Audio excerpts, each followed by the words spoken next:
Soyons honnêtes, on manque cruellement de sensibilité envers nos personnes âgées. Suffit de visionner un épisode de l'émission Les Détestables pour s'en rendre compte. Une personne âgée arrive sans pantalon en demandant aux gens des directions et quelle est leur réaction?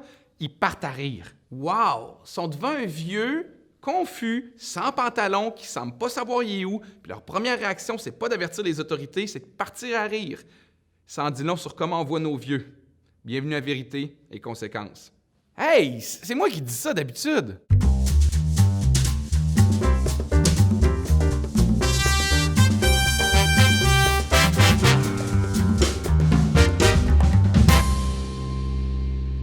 Commençons par dresser un portrait de la situation dans nos centres d'hébergement et de soins longue durée. Ah, c'est ça que ça veut dire, CHSLD.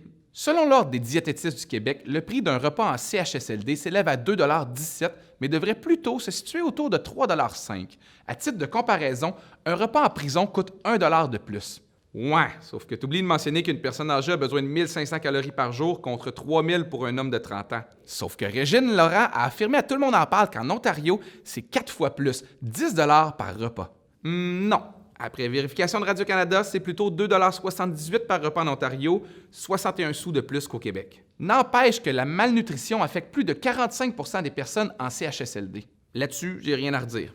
Selon un groupe de travail pan-canadien, un patient qui souffre de malnutrition coûte 2000 $ de plus par année qu'un patient bien nourri. Considérant qu'il coûterait moins de 1000 $ par année pour cuisiner des repas selon les recommandations des nutritionnistes, ça prend pas la tête à Papineau pour réaliser que nos dirigeants gèrent les dossiers avec un fichier Excel sans jamais avoir de vision d'ensemble et comprendre que souvent, la prévention peut revenir moins cher. Exactement. Maintenant, au sujet des bains. Le ministre Barrette déclarait récemment qu'un seul par semaine, c'était suffisant pour la majorité des gens en CHSLD. C'est une opinion qui n'est pas partagée par l'Alberta, qui a plutôt décidé cette année d'instaurer une norme de 2 bains obligatoires par semaine. Et ça, c'est valide pour tous les Albertains. On estime que de donner un 2e bain par semaine aux 30 000 personnes en CHSLD du Québec coûterait 30 millions de dollars par année, soit 1 000 $ par personne. Il est d'ailleurs bon de savoir qu'une personne dans un CHSLD coûte 77 000 $ à l'État. Donc, 78 000 avec un 2e bain, 79 000 avec des repas convenables. Et je me suis dit, rendu là, trouvons autre chose à 1 000 $ pour arrondir à 80 000, comme par exemple l'air climatisé, considérant que seulement 8 % des chambres en sont équipées. Ou j'ai une idée, un nouveau iPhone chaque année pour réaliser à quel point leurs enfants les appellent jamais. Il est aussi intéressant de savoir que le Québec est la province où le secteur privé est le plus présent auprès des personnes âgées et que le métier de préposé aux bénéficiaires n'est pas très valorisé. Le salaire moyen dans le privé est de 12,80 $. À titre de comparaison, une éducatrice en garderie gagne 3 $ de plus. Comme quoi, le salaire n'est pas lié à la grosseur des couches. Parlant de couches, il existerait dans plusieurs CHSLD ce qu'on appelle la règle du 80 %.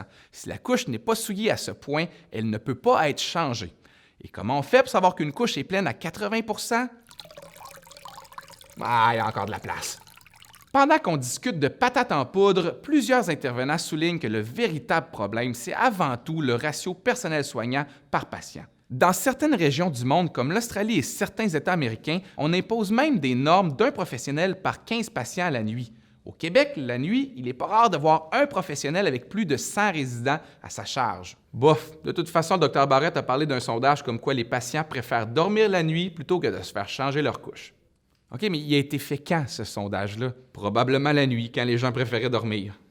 OK, qu'est-ce qui se passe, là? Depuis le début, tu as l'air de mauvaise foi. Je nous trouve hypocrite. Explique-toi. OK. Ça fait des années que des gens soulignent ce qui se passe dans les CHSLD sans que personne semble en faire un cas. Et là, tout d'un coup, tout le monde capote. Je me demande si c'est vraiment lié à l'amour qu'on porte à nos personnes âgées ou au fait qu'on aime beaucoup moins le Dr Barrette. Et c'est pas un drôle d'hasard qu'on se mette à parler des conditions de vie des personnes âgées l'année où les premiers baby-boomers atteignent l'âge de 70 ans. Est-ce qu'on est vraiment préoccupé par nos vieux ou c'est juste les semi-vieux qui commencent à comprendre ce qui les attend? Et quand on cite d'autres pays en exemple, on souligne jamais qu'ils font pas juste investir plus d'argent, que le bout important, c'est qu'ils s'en occupent de leurs vieux. Au Danemark, 73 % des dépenses en soins de longue durée se font à la maison, contrairement à 14 % au Québec. Pourquoi? Parce que là-bas, les familles s'en occupent de leurs vieux. Ils ne font pas juste demander au gouvernement de tout faire à leur place. J'ai une question pour les gens qui se plaignent des conditions de vie de leurs parents en CHSLD.